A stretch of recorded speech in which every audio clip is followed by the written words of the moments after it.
2024-29 जैन का first shift का paper आ चुका है।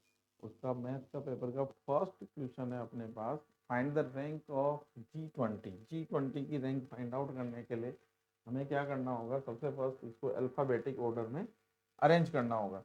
अल्फ़ाबेटिक ऑर्डर में ABCDEFGHIJKLMNPQRSTVWXYZ, हमने इसको अल्फ़ाबेटिक ऑर्डर में अरेंज कर लिया फर्स्ट ऑफ ऑल। ठीक है, 7 लेटर है, 1 2 3 4 5 6 7, 1 2 3 4 5 6 7।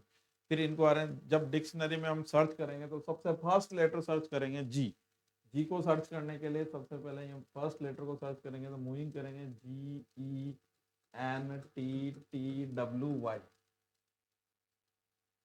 ये अपने पास हो जाएगा। यहाँ पे जी को कट कर देंगे, ये फर्स्ट पे आ गया, इसकी 1 प्लेस आगे ट्रांसफर किया, रिमेनिंग अपने पास है 6 फैक्टोरियल 2 लेटर सेम है डबल टी, तो उसकी कैलकुलेशन में 2 फैक्टोरियल का डिवाइड करेंगे तो 720 डिवाइडेड बाय 2 कितना हो जाएगा? 360। फिर नेक्स्ट हम सर्च करेंगे, नेक्स्ट लेटर है टी को सर्च करेंगे तो टी को 2 प्लेस आगे लेके आएंगे तो यहाँ पे हो जाएगा TENTWY। इसकी कैलकुलेशन लिखें तो हमारे पास हो गया 2 प्लेस आगे लेके गए, इसके अलावा रिमेनिंग लेटर है अपने पास 1 2 3 4 5, 5 factorial divided by 2 factorial divided by 2 factorial, इसकी कैलकुलेशन करें तो ये कैलकुलेशन हो जाएगी हमारे पास 120। जी भी कट हो चुका है। जी के बाद नेक्स्ट लेटर आएगा जी 20 में डब्ल्यू को हम ट्रांसफर करें तो WENTY, तो इसकी कैलकुलेशन हो जाएगी हमारे पास, इसको 3 प्लेस आगे लेके गए, इसके अलावा हो जाएगा 4 फैक्टोरियल डिवाइडेड बाय, इसमें कोई लेटर सेम नहीं है तो डिवाइडेड बाय 1, देन डब्ल्यू भी कैंसिल आउट हो चुका होगा और इसकी कैलकुलेशन हो जाएगी 24 इंटू 3, 24 इंटू 3 का मीन्स हो गया अपने पास 70। देन जी भी कट हो चुका है, ई भी कट हो चुका है, ई भी सर्च हो सकता है, टी भी सर्च हो चुका है और वाई भी सर्च हो चुका है। इसमें हम क्या करेंगे? +1 ऐड कर देंगे, तो टोटल इसको ऐड करेंगे तो 3 8 और 7 5 और 553, इसका करेक्ट आंसर आ जाएगा। Answer is 553। अब इसमें +1 क्यों ऐड किया? क्योंकि जैसे सपोज करो मेरे आगे 3 मेंबर खड़े हुए हैं तो ABC, तो मेरी रैंक कौन सी हो जाएगी? मेरे आगे 3 मेंबर है ABC, तो मेरी रैंक निकालनी है तो क्या आ जाएगा? मुझे मेरी रैंक निकालनी है तो उसमें +1 ऐड करना होगा, मीन्स कितनी हो जाएगी? 4th रैंक पे होगा मैं, जो होऊंगा वो कहाँ पे होऊंगा? 4th रैंक पे खड़ा हुआ, तो मेरी रैंक आ जाएगी 4th। तो सबसे फर्स्ट इनको अल्फाबेटिक ऑर्डर में अरेंज कीजिए, सो सिंपल।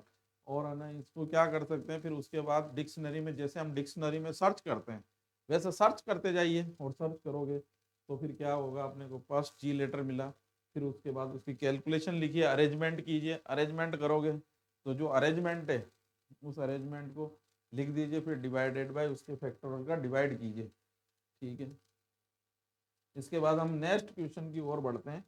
तो नेक्स्ट क्वेश्चन है हमारे पास, सेकंड क्वेश्चन है, ये है बाइनोमियल थ्योरम का क्वेश्चन है, वेरी सिंपल क्वेश्चन है बाइनोमियल थ्योरम का। इस क्वेश्चन की हम बात करें तो नेक्स्ट क्वेश्चन है हमारे पास 11C2, तो 11C1 divided by 2, 11C2 divided by 3। तो सबसे फर्स्ट इसको आंसर निकालने के लिए इसकी बाइनोमियल हम इक्वेशन नोट करेंगे, 1 + x की होल पावर n, ये हो जाएगा NC0 NC1 x + NC2 x square up to NCn x की पावर n। इसका बोथ साइड इंटीग्रेशन कर दें विद रेस्पेक्ट x के रेस्पेक्ट में हम इंटीग्रेशन करेंगे, ये रिजल्ट आ जाएगा 1 + x की whole power n + 1 over n + 1, ये हो जाएगा NC0 आवर 1 x। कॉन्स्टेंट का इंटीग्रेशन क्या हो जाएगा? विद रेस्पेक्ट x तो x, विद 1 का इंटीग्रेशन, कॉन्स्टेंट का इंटीग्रेशन हो जाएगा x, NC1 x square divided bye 2, NC2 x cube divided by 3 plus up to NCn x की power n + 1 divided by n + 1, हमारे पास इंटीग्रेशन होगा, प्लस इसमें इंटीग्रेशन कांस्टेंट यूज कर सकते हैं। सबसे फर्स्ट इसमें हम वैल्यू फिल करेंगे तो क्या आ जाएगा हमारे पास calculation n is equal to, तो हमने फिल की, इसमें लिमिट यूज कर लें जीरो से हम लिमिट यूज कर लें 11, 0 से 11 लिमिट यूज करेंगे। इसकी कैलकुलेशन करें तो अपर लिमिट तो हमारे पास हो जाएगी 11 फिल करोगे तो 1 प्लस एक्स की पावर 1 प्लस एक्स की पावर कितनी हो जाएगी 1, यहाँ 0 से 11 तक लिमिट यूज कर रहे हैं तो 0 से 11 तक लिमिट यूज करेंगे तो मीन्स आ जाएगा यहाँ पे हमारे पास हो जाएगा 1 प्लस एक्स की power n plus 1 divided by n plus 1 और n प्लस 1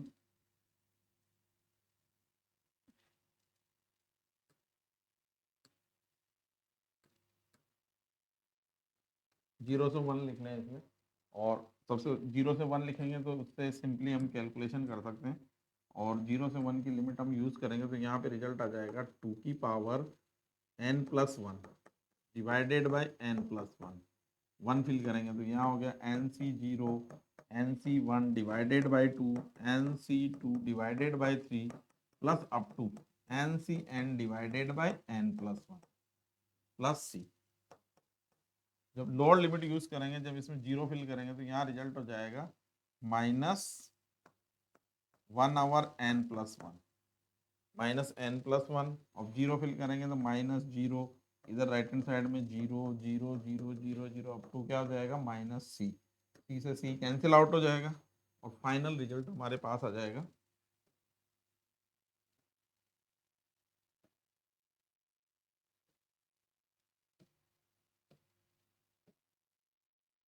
फाइनल। इसको हम सिंप्लीफाई करें और तो इसका रिजल्ट हो जाएगा 2 की power n plus 1 divided by n plus 1 minus 1 over n plus 1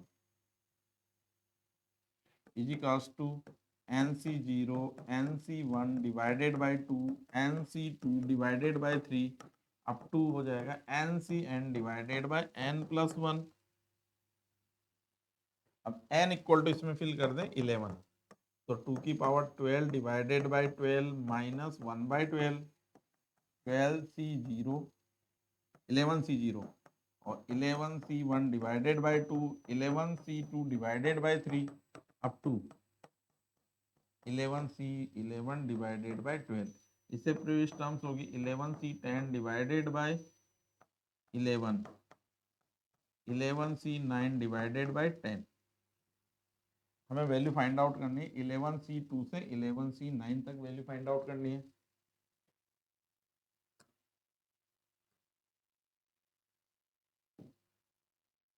तो 11 से 9 वैल्यू फाइंड आउट 2 की power 12 divided by 12 minus 1 by 12 minus 11c0 minus 11c10 divided by 11 minus 11c11 divided by 12 is equals to 11c1 divided by 2 11c9 divided by 10। 2 की power 12 divided by 12 minus 1 by 12 minus 1 minus इसकी calculation हो जाएगी 11 divided by 11 और इसकी calculation हो जाएगी 11c11 की calculation 1 divided by 12 is equals to 11c2 divided by 3 11c9 divided by 10। तो इसको कैलकुलेट कर सकते हैं और इजीली इसकी कैलकुलेशन हम लिख सकते हैं, कंपेयर करके आंसर निकाला जा सकता है। इसके बाद थर्ड क्वेश्चन की ओर बढ़ते हैं। थर्ड क्वेश्चन है प्रोबेबिलिटी का। प्रोबेबिलिटी का क्वेश्चन है। प्रोबेबिलिटी के क्वेश्चन की बात करें, late A dice rolled till 2 obtained the probability that 2 obtained on even number toss is equal to। तो इवन नंबर पर हमें क्या फाइंड आउट होता है 2। तो एक डाइस को थ्रो करते हैं तो 2 फाइंड आउट करने की प्रोबेबिलिटी क्या हो जाएगी 1/6 ना 2 नहीं आता है उसकी प्रोबेबिलिटी कितनी हो जाएगी 1 माइनस 1/6 मीन्स कितनी होगी 5/6। अब इवन नंबर पर अपने पास क्या फाइंड आउट होता है 2।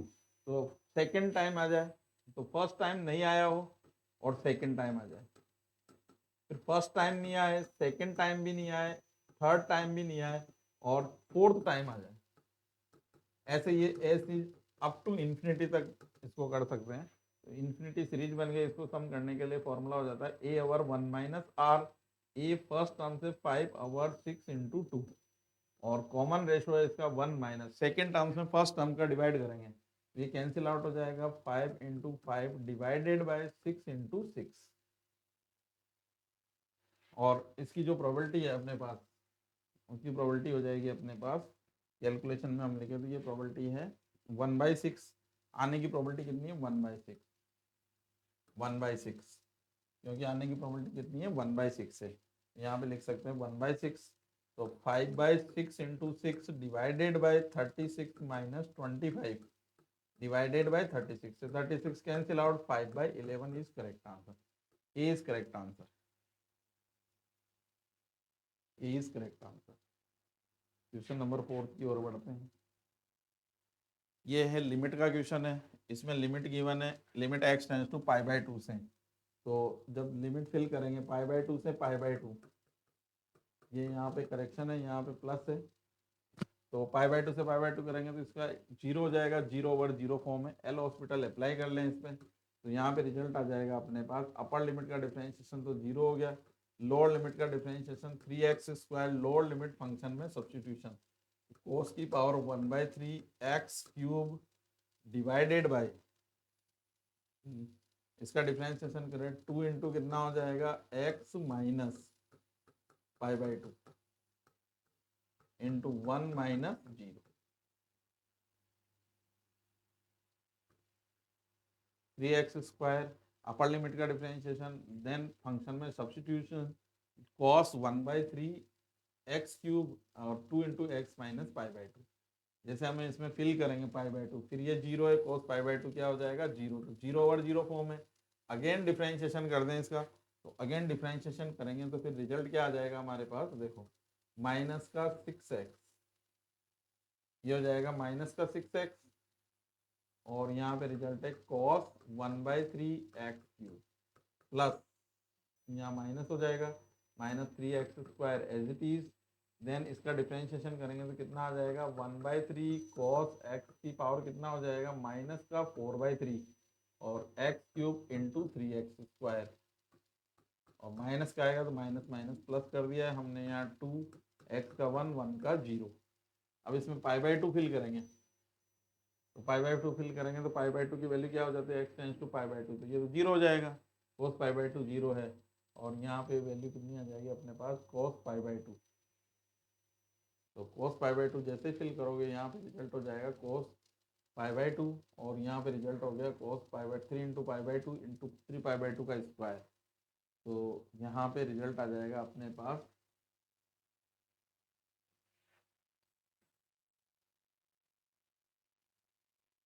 इसके सॉल्यूशन को कट करें, इसको दोबारा सोल्व करें तो देखो क्या रिजल्ट आता है हमारा, थोड़ा सा यहाँ कैलकुलेशन में गलती है।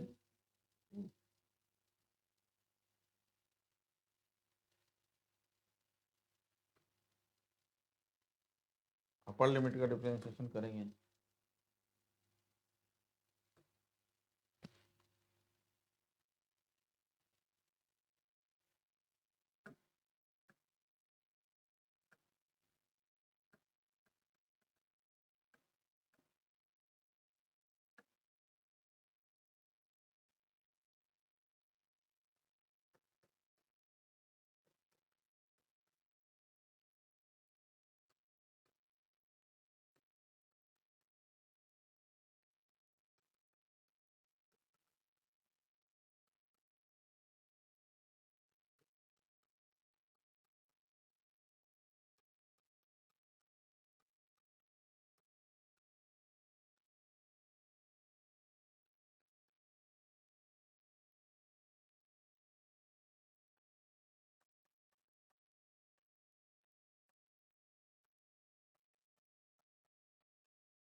हेलो एवरीवन, आई होप आप सभी ठीक हैं और मैं उम्मीद करता हूँ आपका पेपर अच्छा हुआ होगा। आज जो है 29 जनवरी 2024 का जो पहला मॉर्निंग का शिफ्ट है उसके कुछ मैथ्स के क्वेश्चन डिस्कस करते हैं। तो हम स्टार्ट करते हैं 8th क्वेश्चन से। 8th क्वेश्चन में एक सिंपल सा ट्रिग्नोमेट्रिक इक्वेशन गिवन है और tan थीटा की वैल्यू पूछी है। ठीक है, अब इस सवाल को करने की भी है सो मैनी मेथड्स। जैसे मेथड 1 जो है क्या हो सकता है, एक तरीका तो क्या है कि जैसे कोस थीटा को मैंने लिखा हाफ एंगल फॉर्मूले से, यानी कोस थीटा को लिखा 1 minus ten square theta by 2 upon 1 plus ten square theta by 2, और साइन थीटा को लिख दिया 2 tan theta by 2 upon 1 plus ten square theta by 2। आप उसको सोल्व करोगे तो टेन थीटा बाई 2 में क्वाड्रेटिक इक्वेशन आएगी, वहाँ से टेन थीटा बाई 2 की वैल्यू आएगी। टेन थीटा बाई 2 की वैल्यू आने के बाद में आप टेन थीटा बराबर 2 tan theta by 2 upon 1 minus ten square theta by 2 वाला फॉर्मूला लगा के उसमें पुट कर दीजिए, टेन थीटा की वैल्यू आ जाएगी। एक तरीका। दूसरा तरीका क्या हो सकता है, मतलब करने के तरीके बता रहा हूँ, ठीक है। दूसरा तरीका क्या हो सकता है कि इसको दोनों तरफ स्क्वायरिंग कर दीजिए। स्क्वायरिंग करोगे तो एक टर्म आएगा साइन स्क्वायर थीटा का, एक टर्म आएगा कोस स्क्वायर थीटा का, और एक टर्म आएगा जिसमें sine theta into cos theta आएगा, बाकी ये कॉन्स्टेंट टर्म होगा। अब कोस स्क्वायर थीटा को आप लिख दो 1 अपॉन सेक स्क्वायर थीटा, और सेक स्क्वायर थीटा को लिख दो 1 प्लस टेन स्क्वायर थीटा। ठीक है, ऐसे ही साइन स्क्वायर थीटा को लिख दो आप 1 माइनस कोस स्क्वायर थीटा कर दो चाहे तो उसको पहले, तो वो कोस स्क्वायर के साथ ही क्लब हो जाएगा। और एक sine theta into cos theta है, उसको लिख दो आप साइन 2 थीटा बनाकर, फिर उसको लिखो 2 tan theta upon 1 plus ten square theta. तो वहाँ से टेन थीटा में आप सोल्व करोगे तो क्वाड्रेटिक इक्वेशन बनेगी, उसको सोल्व कर लीजिए। ऐसे भी कर सकते हैं। और एक तीसरा तरीका क्या हो सकता है, इसमें जैसे 4,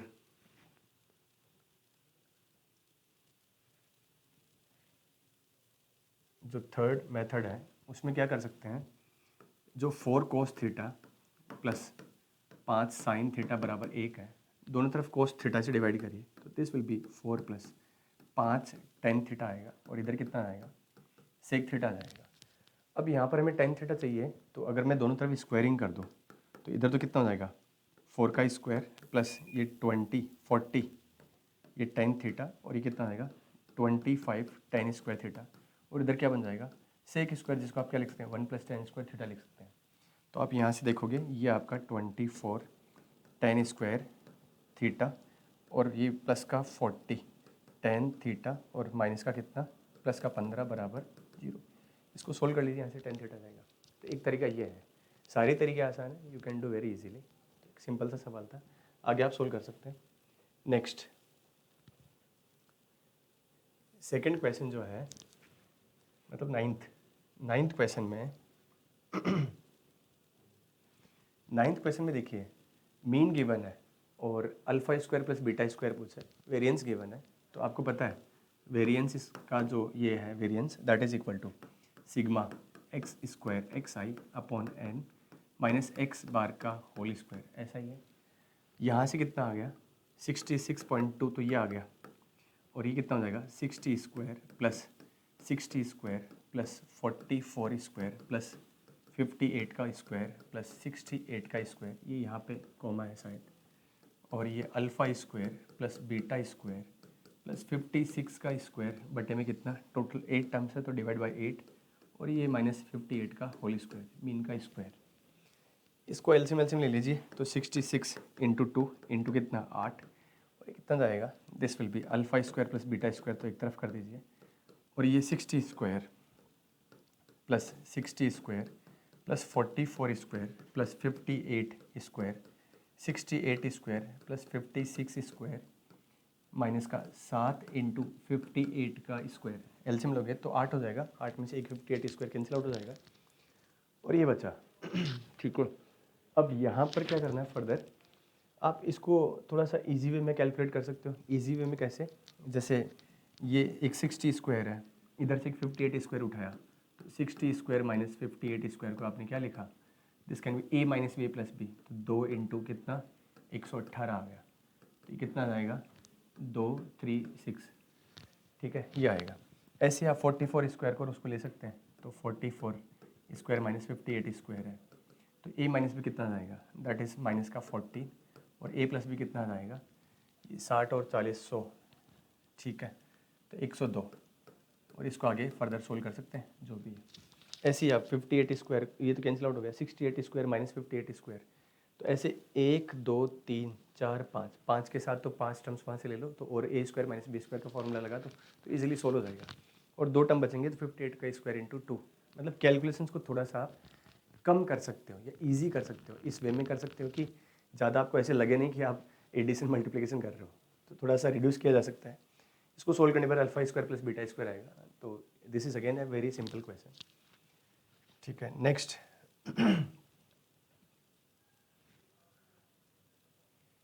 जो अगला सवाल है अगेन आप देखोगे तो आसान सवाल है, मुश्किल सवाल नहीं है। आसान कैसे, जेड देर खाइए, ये उठा के यहाँ रख दीजिए और इसका मोड ले लीजिए, तो एक रियल वैल्यू होगी, ठीक है, और ये यहाँ पे भी रख दीजिए, तो देखिए कितना जाएगा, दिस इज 1/2 माइनस का 2 आयोटा प्लस का 1, और ये कितना आएगा अल्फ़ा इंटू 1/2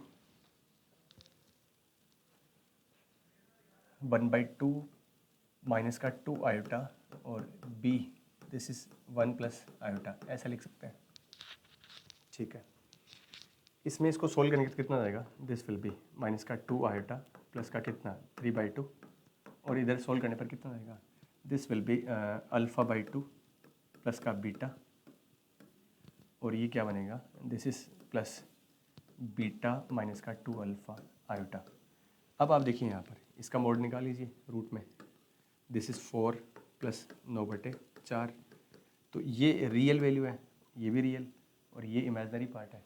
दो कॉम्प्लेक्स नंबर बराबर कब होंगे, जब रियल पार्ट के बराबर हो और इमेजनरी पार्ट के बराबर हो। तो ये तो इसके बराबर आ गया और ये बराबर क्या हो गया 0, तो बीटा बराबर कितना आ गया 2 अल्फ़ा, ये उठा के आप इसमें रख देना, तो सोल्व करने पर अल्फ़ा और बीटा की वैल्यू आ जाएगी और उससे आपको अल्फ़ा प्लस बीटा मिल जाएगा, ठीक है। तो अगेन ये सिंपल क्वेश्चन है, इसमें मेमोरी बेस्ड है, जहाँ तक अल्फ़ा बीटा रियल गिवन होगा शायद क्वेश्चन के अंदर, तो वो बाद में जब एक्चुअल पेपर आएगा तो उसको वापस करेक्ट कर लिया जाएगा अगर ऐसा है तो। मतलब अल्फ़ा बीटा अगर रियल है तो ऐसा कर सकते हैं, अल्फ़ा बीटा इमेजनरी हुआ, कॉम्प्लेक्स नंबर हुआ, तो फिर आप ऐसा नहीं कर सकते, ये रियल मान के हमने इक्वेट किया, तो मे बी शायद अल्फ़ा बीटा रियल है क्वेश्चन के अंदर, ठीक है। नेक्स्ट क्वेश्चन,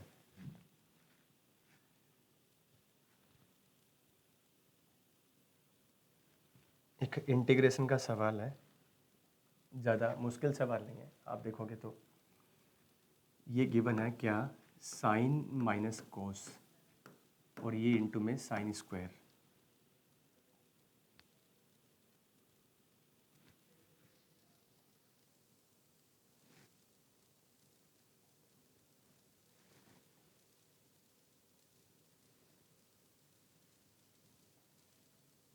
एक मिनट, इसमें देखिए क्या है ये, इसको ऐसा लिख सकते हैं साइन माइनस कोस और ये कितना है साइन स्क्वायर अपॉन में, यहाँ पर इसको साइन अपॉन कोस में कन्वर्ट करिए तो इधर कितना बनेगा साइन की पावर 4 और ये कितना हो जाएगा साइन इंटू कोस क्यूब, एक कोस ऊपर चला जाएगा dx, इसको फर्दर सोल्व करोगे तो साइन माइनस कोस और ये कितना हो गया साइन इंटू कोस और अपॉन में कितना आएगा, this will B cos cube plus sine cube dx।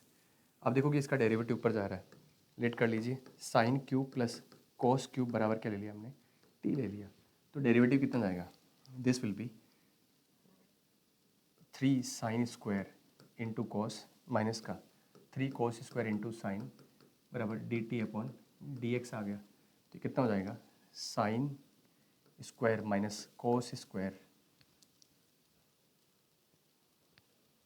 या इसको मल्टीप्लाई करोगे तो ये आएगा सेम, साइन कोस में कॉमन ले लीजिए, साइन कोस कॉमन लिया तो कितना आ गया, दिस विल बी 3 भी कॉमन ले लीजिए, साइन माइनस कोस और ये कितना हो जाएगा डी एक्स बराबर कितना आ गया डी टी अपॉन 3, तो सिंपली ये कितना हो जाएगा इंटीग्रेशन जो है दैट विल बी 1/3 इंटू और डी टी अपॉन में कितना टी, ये बनेगा नीचे टी ऊपर डी टी हो गया, और ये कितना हो जाएगा further, this will be 1/3 ln t plus c, t की वैल्यू वापस पुट कर दीजिए। तो एक सिंपल सा सवाल है, ठीक है, सब्सटीट्यूशन का, बस थोड़ा टर्म्स को आपको रीअरेंज, टर्म्स को मैनेज करना था, ठीक है।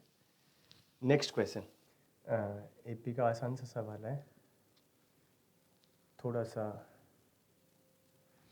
डेरिवेटिव, इसमें देखिए यहाँ पर इंक्रीजिंग एपी है। इंक्रीजिंग एपी का मतलब क्या है कि जो कॉमन डिफरेंस आएगा वो पॉजिटिव आएगा, और वो ऑप्शन में भी गिवन होगा पॉजिटिव ही, ठीक है। और आगे दे रखा कि सिक्स टर्म गिवन है 2, और A1 A2 A4 का जो प्रोडक्ट है वो मैक्सिमाइज होना चाहिए, मतलब जब ये प्रोडक्ट मैक्सिमम है उस वक्त डी की वैल्यू बतानी है। तो आप एक चीज़ देखिए, A1 into A2 into A4, ये प्रोडक्ट है, P ले लेते हैं एक बार इसको, और P बराबर A1 को ऐसे लिख सकते हैं A6 माइनस का 5D, और A2 को A6 माइनस का 4D, और A4 को A6 माइनस 2D। तो ये कितना हो जाएगा 2 माइनस का 5D, और ये कितना 2 माइनस का 4D, और 2 माइनस का दिस इज़ 2D। आप इसको मल्टीप्लाई करोगे तो ये D में क्यूबिक इक्वेशन बनेगा, और D में जो क्यूबिक इक्वेशन है इसकी रेंज तो R होती है, तो देखा जाए तो मैक्सिमम वैल्यू क्या होगी, इन्फिनिटी।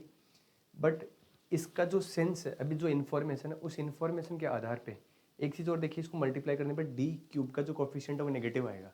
डी क्यूब का कोफिशिएंट नेगेटिव आने का मतलब क्या है कि जो क्यूबिक फंक्शन का ग्राफ है, मतलब डी माइनस इन्फिनिटी रखने पर रिजल्ट ऐसा जाएगा, इस टाइप से बनेगा क्यूबिक फंक्शन।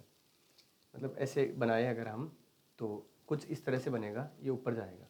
डी जब माइनस इन्फिनिटी रखूँगा मैं तो रिजल्ट क्या जाएगा इसका, प्लस का इन्फिनिटी, तो इस टाइप से बनेगा। अब इसका जो पूछने का सेंस है इस इन्फॉर्मेशन के आधार पे वो ये है कि मतलब वो इसकी बात कर रहा है, इस पॉइंट की, यहाँ पे ये प्रोडक्ट लोकली मैक्सिमाइज होगा, मतलब ओवरऑल कंप्लीट रेंज के अंदर ही बात नहीं कर रहा, ये सिंपली क्या कर रहा है, इस लोकल मैक्सिमम वैल्यू के संदर्भ में सवाल को पुटअप कर रखा है।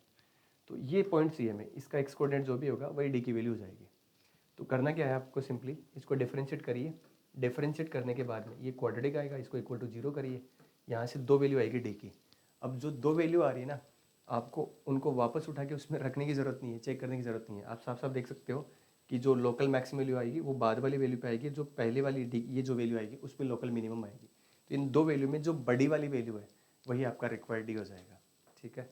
तो आसान सवाल है, हल्का सा ग्राफ का आइडिया होगा तो आप कैलकुलेशन से बच सकते हैं। अगर आपने इस ग्राफ को ऐसे बना दिया, मान लो ऐसे, तो इसमें क्या होगा, ये पहले वाली वैल्यू पे भाई डेरिवेटिव करके 0 के बराबर करेंगे अगर हम, तो हमारे पास जो डी की वैल्यू आएगी 2, एक तो ये वैल्यू आएगी, एक ये वैल्यू आएगी, क्योंकि यहीं पे डेरिवेटिव 0 है। तो इस केस के हिसाब से तो पहली वाली जो वैल्यू वहाँ पर लोकल मैक्सिमम आ रहा है, और इस केस के हिसाब से दूसरी वाली वैल्यू पे लोकल मैक्सिमम आ रहा है। तो आपको थोड़ा आइडिया होना चाहिए कि ग्राफ जो है इस टाइप का है कि इस टाइप का है। तो अगर डी क्यूब का कोफिशिएंट पॉजिटिव होता तो ग्राफ इस टाइप का होता, और डी क्यूब का कोफिशिएंट अगर नेगेटिव है तो ग्राफ इस टाइप का है। तो आप सिंपली क्या करो, डी डेरिवेटिव करके 0 के बराबर करके जो सेकंड वाली वैल्यू है that will be required value of D, जहाँ पर ये प्रोडक्ट मैक्सिमम आ रहा है। तो सिंपल सवाल है। अगले सवाल पे चलते हैं। अगला सवाल है रिलेशन का, जो कि आसान चैप्टर है जेई के पॉइंट ऑफ व्यू से। इसमें देखिए यहाँ पर ये क्या बोल रहा है कि अगर ए कोमा बी, ये मान लेते हैं 2 पेयर है जो रिलेशन को बिलोंग कर रहे हैं, अगर इन दोनों का प्रोडक्ट और इन दोनों के प्रोडक्ट का जो डिफरेंस है अगर वो 5 से डिविजिबल है तो वो रिलेशन को बिलोंग करेंगे, ये जो पेयर बनेगा इन दोनों पेयर से। तो अगर सिमेट्रिक रिफ्लेक्सिव की बात करें तो ए बी और ए बी, इससे जो रिलेशन बनेगा मतलब दिस इनटू दिस कितना ए बी, और इन दोनों को मल्टीप्लाई करूँगा तो बी ए, जो कि कितना आ रहा है 0, जो कि 5 से क्या है डिविजिबल है। मतलब यहाँ पर कोई भी ए और बी की वैल्यू उठाइए जो भी सेट गिवन है उसके आधार पे, और सेम अगर यहाँ लोगे तो ये कंडीशन जो है ना फुलफिल हो रही है, 5 से डिविजिबल आ रहा है, मतलब रिफ्लेक्सिव है। दूसरा, अगर ए कोमा बी रिलेशन को बिलोंग कर रहा है, और इसका उल्टा भी देख लेते हैं एक बार, अगर ये भी रिलेशन को बिलोंग करता है, ठीक है, तो जो कंडीशन है उसके आधार पे हम क्या लिखेंगे, ये गिवन है, ठीक है, तो ये क्या लिखा जाएगा a d minus b c, जो कि 5 से डिविजिबल है, ठीक है। और अगर ये बिलोंग करता है तो हम क्या लिखेंगे सी बी माइनस का डी ए, समझ में आ रहा है। तो देखिए ध्यान से, अगर a d minus b c 5 से डिविजिबल है तो सिंपल सी बात है c b minus d a भी 5 से डिविजिबल होगा। तो कहने का मतलब है कि अगर ये रिलेशन को बिलोंग कर रहा है तो ये भी रिलेशन को बिलोंग करेगा, और ये रिलेशन को बिलोंग करेगा तो इसका मतलब क्या है, सिमेट्रिक है। और इस टाइप के सवाल में ज़्यादातर ट्रांजिटिव नहीं होता है, मोरो इस टाइप के सवाल में अगर आप ज़्यादातर देखो तो आप ट्रांजिटिव प्रूव करने के लिए आप क्या करिए कि पर्टिकुलर एग्जाम्पल की तरफ मूव करिए एक बार, ठीक है, अगर आपको ऐसा पर्टिकुलर एग्जांपल नहीं मिलता है, वो आइडिया लग जाएगा सवाल से कि वो ट्रांजिटिव के अंदर जाएगा कि नहीं जाएगा। हल्का फुल्का आपको अगर थोड़ा सा भी आइडिया लगता है तो एक पर्टिकुलर एग्जांपल को कंसिडर करने का प्रयास करिए और फिर कमेंट करते हैं कि ये है कि नहीं है। तो एक सिंपल सा एग्जांपल देखिए, जैसे मान लो 2,3 है और ये मैंने 0,5 ले लिया। आप देखिए दिस इंटू दिस कितना 10 और ये कितना आ गया 0। तो ये जो डिफरेंस आएगा AD माइनस BC फॉर्मेट में वो 5 से डिविजिबल है। ऐसे एक दूसरा एग्जांपल लीजिए 0,5 और इधर ले लिया हमने कुछ भी, जैसे 1 और 7 ले लिया, ठीक है, 1 और 7। अब यहाँ पर भी देखो कि दिस इंटू दिस कितना, ये 0 हो गया और ये 5, ये भी क्या 5 से डिविजिबल है। लेकिन आप यहाँ पर देखोगे क्या कि 2,3 और ये रिलेशन और 1,7, इसको इससे मल्टीप्लाई करोगे कितना 14 और ये कितना आ रहा है 3, तो कितना आ रहा है 11, जो कि 5 से डिविजिबल नहीं है। तो इजीली आपको एक ऐसा एग्जांपल मिल गया जो ट्रांजिटिविटी को कंप्लीट नहीं कर रहा है, मतलब ट्रांजिटिव रिलेशन वहाँ पर फुलफिल नहीं हो रहा है, तो मतलब ये ट्रांजिटिव नहीं है। तो इसमें ईजिली बता सकते हैं। अब थोड़ा सा ये जो एग्जाम्पल लेना है ना, उसमें थोड़ा दिमाग लगाना है। तो मैंने क्या किया, इस पर फोकस किया, क्योंकि ये जो पेयर है ना, ये पेयर दोनों में आ रहा है, इसमें भी और इसमें भी। तो इस पेयर पे मैंने फोकस किया, ऐसा पेयर लिया कि इधर कुछ भी लूँ तो भी वो डिविजिबल हो जाए 5 से। तो मैंने 0 और 5 उठाया। अब 0 से तो एक तो 0 हो ही जाएगा और दूसरा 5 से मल्टीप्लाई करने पर ऑब्वियसली 5 से डिविजिबल हो गया होगा।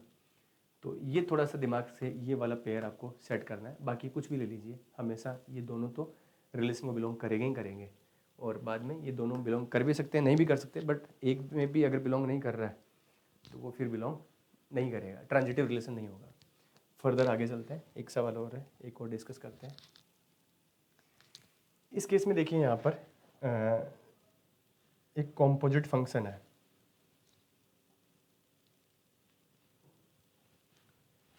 कॉम्पोजिट फंक्शन है। तो इसके अंदर range of f of gx।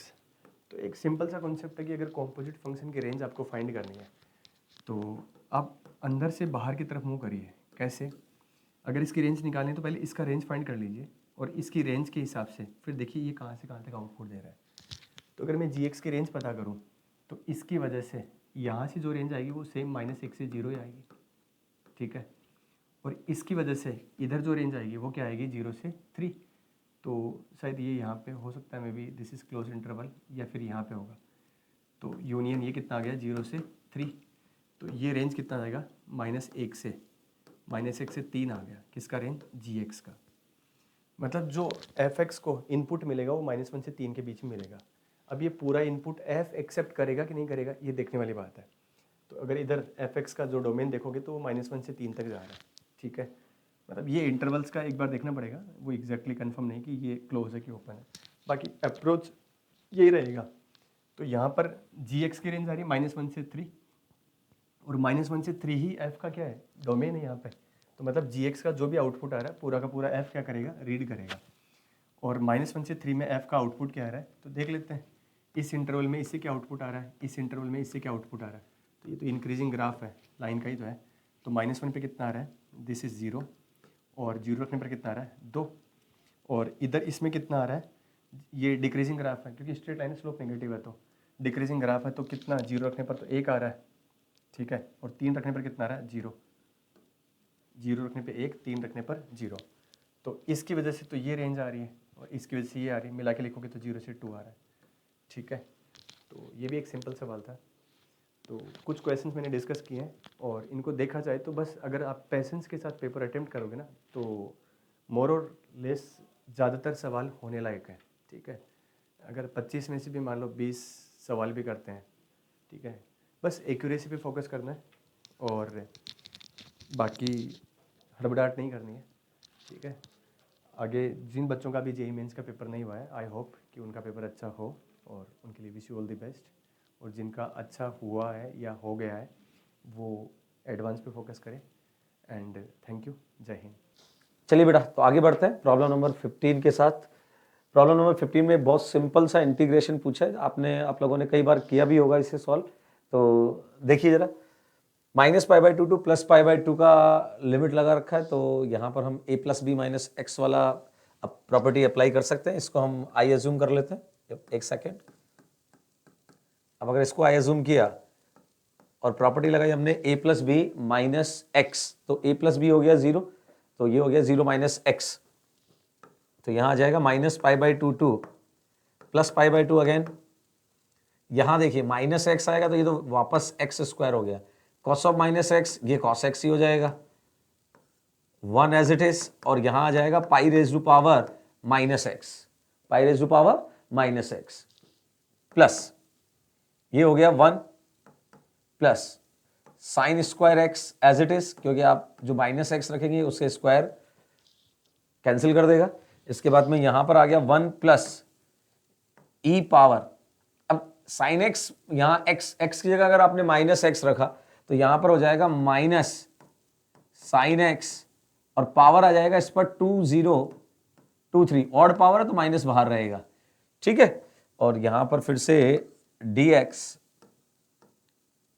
Okay अभी करना क्या होता है, a plus b minus x लगा दिया, हम क्या करेंगे दोनों को ऐड करेंगे। अब ऐड किया तो यहां पर i and i 2i, limit अभी भी minus pi by 2 plus pi by 2। अब जरा देखिए ये है पाई पावर माइनस एक्स, इसको लिख सकते हैं हम 1 अपॉन पाई पावर एक्स, और वो एलसीएम लेंगे तो वो पलटी मार के ऊपर, और आपके पास आ गया यहां पर एक्स स्क्वायर कॉस एक्स और एक्स स्क्वायर कॉस एक्स यहां भी होगा, दोनों जगह से इसे कॉमन ले लेते हैं। यहां पर आपके पास ऊपर आ गया pi power X 1 plus pi power X नीचे, और यहां पर 1 प्लस पाई पावर एक्स नीचे, तो यहां बन जाएगा आपके पास 1 plus pi power x divide by 1 plus pi power x, ये और ये कैंसिल। सिमिलरली यहां पर भी यहां ई पावर कोई नेगेटिव पावर है, इसको हम फिर से 1 अपॉन ई पावर साइन एक्स पावर 2023 लिखेंगे, जो पलटी मार के ऊपर जाएगा, नीचे फिर से यही टर्म बन जाएगी। तो जब इन दोनों को हम ऐड कर रहे हैं तो 1 प्लस साइन स्क्वायर एक्स तो आ जाएगा दोनों जगह से कॉमन, और यहां रह जाएगा ये पलटी मार के ऊपर रह गया 1, ये आ जाएगा ऊपर की ओर ई पावर साइन एक्स पावर 2023, और नीचे फिर से यही 1 प्लस ई पावर साइन एक्स पावर 2023, ये भी कैंसिल, यहां पर dx, और अब आपके पास इंटीग्रेशन के नाम पर सिर्फ रह गया, यहां देखिए आपका 2i अब बन गया कुछ ऐसा, minus pi by 2 plus pi by 2, यहां रह गया x square cos x plus 1 plus sine square x dx। और अब इसके बाद तो आप बहुत इजीली इनको इंटीग्रेट कर सकते हैं।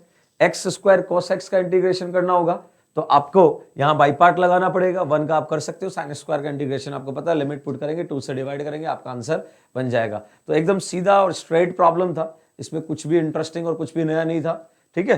तो ये था प्रॉब्लम नंबर 15। आगे बढ़ते हैं, चलिए आगे बढ़ते हैं। अब प्रॉब्लम नंबर 16 देखते हैं। बहुत ईजी सा प्रॉब्लम पूछा है बेटा, एक सर्कल दिया है, बोला है उसके अंदर वाला एरिया चाहिए और जो लाइन के नीचे हो, below the line, area inside the circle and below the line, मतलब बिल्कुल ही सिंपल, मतलब कुछ ही नहीं करना। आइए बनाते हैं बात। ये हो गया सर्कल, ठीक है, ये 13 होगा बेटा, ये -13 हो गया, अगेन 13 एंड -13, ये तो सर्कल ड्रॉ कर लिया हमने। लाइन है हमारे पास y equals to 5x minus 13, हमें ये लाइन ड्रॉ करनी है, तो क्लियरली विजिबल है कि यहां से जाएगा कुछ ऐसा लाइन बनेगा। अब ये लाइन के नीचे वाला और सर्कल के अंदर वाला, मतलब हमें ये एरिया चाहिए, ये एरिया हमें फाइंड करना है, बहुत आसान रहेगा। इसके लिए हमें बस ये एक पॉइंट पता करना है, ये है intersection point of line and circle. अब जब आप इन दोनों को सॉल्व करोगे तो आपको यहां से जो पॉइंट मिलेगा उसमें x तो मिलेगा बेटा जी 0 एंड 5, 0 के करस्पॉन्डिंग वो एक पॉइंट तो ये वाला हो ही जाएगा, और दूसरा पॉइंट मिलेगा ये 5 वाला, तो 5 के करस्पॉन्डिंग जो y वैल्यू बनेगी वो मिलेगी 12, तो ये पॉइंट हो जाएगा 5,12। अब आपको सिर्फ ये एरिया फाइंड करना है, तो बहुत इजीली समझ में आ रहा है। यहां अपन एक काम करते हैं, जो स्ट्रिप चलाएंगे वो हॉरिजॉन्टल स्ट्रिप चलाएंगे कुछ ऐसा, और इसको रन करेंगे -13 से 12 तक। y में कहां से y में स्टार्ट करेंगे -13 से और कहां तक 12 में, और यहां लगाएंगे अपन x2 minus x1, final minus initial. तो अपने पास जो रिक्वायर्ड एरिया है वो हो जाएगा -13 से +12, -13 से +12, और वो हो जाएगा फाइनल, और लाइन हो जाएगी इनिशियल। तो उसका x चाहिए होगा अपने को, सर्कल का x दिख रहा है साफ साफ, √169 माइनस y², इस तरफ पॉजिटिव ही होता है x, तो आपको यहां पॉजिटिव ही लेकर चलना है। इसमें पूरे में x कैसा है बेटा जी, पॉजिटिव, क्योंकि आप फर्स्ट और फोर्थ क्वाड्रेंट में तो आप पॉजिटिव ही है, तो यहां पॉजिटिव लेके चलना है। इसमें से माइनस करना है लाइन वाला x। अब लाइन वाला x क्या हो गया, y + 13/5, और ये सब इंटीग्रेट होगा विद रिस्पेक्ट टू y, और y को हमने रन करा लिया है -13 से 12 तक। अब आप सोच के देखिए कितना सिंपल इंटीग्रेशन आपको करना है, और लिमिट पुट करनी है, खत्म खत्म बस, और कुछ नहीं करना। और ये आप सोच के देखिए इंटीग्रेशन में कितना आसान है, डायरेक्ट फॉर्मूला है √a² - x² वाला, जिसमें हम साइन इनवर्स का इस्तेमाल करते हैं। ठीक है, तो एकदम ही इजी प्रॉब्लम था, फ्री के नंबर थे, आपको करना चाहिए था। नेक्स्ट,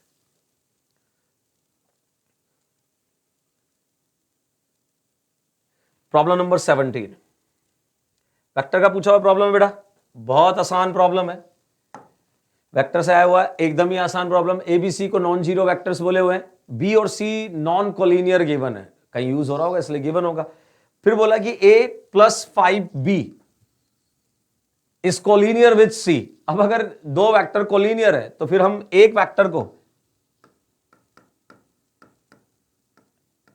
लैम्डा टाइम्स दूसरा वेक्टर लिख सकते हैं, तो मैं लिख सकता हूं a + 5b वेक्टर किसके इक्वल होगा, लैम्डा c वेक्टर के। सिमिलरली यहां एक और बात हमें गिवन है, b + 6c is collinear with a, मतलब b + 6c वेक्टर जो होगा वो होगा म्यू टाइम्स ऑफ a।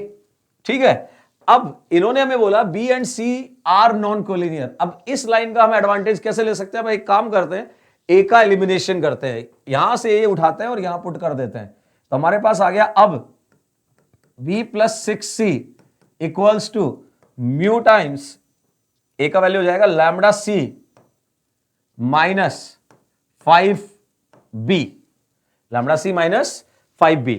अभी b और c क्या दिए हुए, नॉन कोलिनियर, तो उन्हें साइड बाय साइड कंपेयर किया जा सकता है, उनके कोफिशिएंट्स को इक्वल किया जा सकता है। तो b का कोफिशिएंट इधर है 1 और इधर b का कोफिशिएंट है आपके पास -5 म्यू, तो म्यू का वैल्यू आ गया सीधा सीधा आपके पास -1/5। चेक कीजिए, b का कोफिशिएंट 1 और इधर b का कोफिशिएंट -5 म्यू। अब म्यू का वैल्यू आ गया -1/5, आपको दिमाग लगाना ही नहीं है, उठाओ म्यू का वैल्यू और वहां पुट कर दो। अब यहां पुट किया तो देखो कितना आ गया, b + 6c equals to mu का वैल्यू -1/5 -1/5 a, मल्टीप्लाई कर दो तो ये हो गया 5b + 30c equals to -a, तो ये आ गया a + 5b + 30c equals to 0। अब अगर इन्होंने जो बोला उसके साथ कंपेयर करें इसको और इसको, आप देख सकते हो अल्फा का वैल्यू 5 है और बीटा का वैल्यू 30 है, तो अल्फा + बीटा हो गया 35 और क्वेश्चन खत्म। मतलब बिल्कुल ही इजी, एकदम इजी, ये फ्री के नंबर थे, आपको सॉल्व करना चाहिए था। चलिए आगे बढ़ते हैं। नेक्स्ट, नंबर 18, एक मजेदार प्रॉब्लम, और बच्चों को थोड़ा सा यहां पर पागल बनाने का कोशिश किया गया है। एक फंक्शन दिया, बड़ा सा कॉम्प्लेक्स सा फंक्शन, देखो ना यहां पर 2x + 2 - x, फिर मल्टीप्लाई में 10x, फिर √tan इनवर्स, फिर एक क्वाड्रेटिक अंदर और फिर नीचे एक क्वाड्रेटिक और उसका भी क्यूब, और फिर आपसे f' पूछा है, मतलब f' पूछा है। ठीक है, मतलब आपको कह रहा है कि डिफरेंशिएट करो और फिर x के 0 पुट करो। अब इसको डिफरेंशिएट कौन करे भाई, मैं तो नहीं कर सकता, मेरे लिए तो मैं तो नहीं कर पाऊंगा, कौन इतना u × v लगाए, मेरे लिए पॉसिबल नहीं है। इसका मतलब अगलों ने कोई और गेम सेट किया हुआ है। गेम क्या है, बहुत आसान बात है, f' मांगा है अगलों ने, तो f' को तो हम ये भी कर सकते हैं, हम लिख सकते हैं कि भाई ये क्या है, limit x tending to 0 fx - f(0) divide by x - 0। f' को ये लिखा जा सकता है, कोई दिक्कत वाली बात है ही नहीं, बस खत्म हो गया। डिफरेंशियबिलिटी का कॉन्सेप्ट लगाया ना बेटा। f(0) देखो सबसे पहले तो f(0) ये देखो x के 0 रखोगे तो ये tan x 0 हो जाएगा। tan x 0 तो पूरा न्यूमरेटर 0 जबकि डिनोमिनेटर 1 रहेगा, क्योंकि ये 0 तो डिनोमिनेटर में 1, तो f ऑफ 0 0 हो गया, ये 0। मतलब अब आपके लिए प्रॉब्लम सिर्फ क्या रह गया, limit x tending to 0 fx by x। अब ये लिमिट सॉल्व करनी है, बस ये लिमिट सॉल्व करनी है। तो fx पुट कर दीजिए इसमें। अब fx इसमें पुट करूं तो जरा देखो यहां पर क्या आ गया, f dash 0 equals to limit x tending to 0। हाँ भाई, fx ये रहा 2 power x plus 2 power minus x multiply by tan x। इसके बाद में रूट tan इनवर्स। मतलब ये तो वही बात हो गई, इतना डरा दिया इन लोगों ने कि डर ही नहीं लगा। फिर अपने आप समझ में आ गया कि कुछ और गेम है, इतना भी कॉम्प्लेक्स नहीं बनाना था। और sorry, minus 3x plus 1 whole cube, और एक रह गया ये नीचे x, ये तो fx लिखा डिवाइड बाय x। अब आप गौर करके देखिए, जैसे x 0 को अप्रोच करेगा ये पोर्शन 1 और 1 2 हो जाएगा, tan x और x मिलकर 1 हो जाएगा। Yes, limit x tending to 0 tan x by x कितना होता है, 1 होता है, तो ये तो 1 हो जाएगा। उसके बाद में यहां देखिए x 0 पुट करोगे तो ये 0 ये हो गया tan इनवर्स 1। tan इनवर्स 1 होता है पाई बाई 4, तो ये पूरा कैंसिल होकर रूट के साथ ये हो गया रूट ऑफ पाई बाई 4। यहां देखिए ये 0 तो यहां सिर्फ रह गया 1 आपके पास, तो नेट आपके पास आ गया 2 into root of pi by 4 and that is root of pi. Option a आपका आंसर हो जाएगा। तो ये था 29 ऑफ जनवरी 2024 मॉर्निंग शिफ्ट का पेपर। काफ़ी आसान था, काफ़ी अच्छा और स्कोरिंग पेपर था। उम्मीद करता हूँ आपने बहुत अच्छा किया होगा। Thank you, good bye.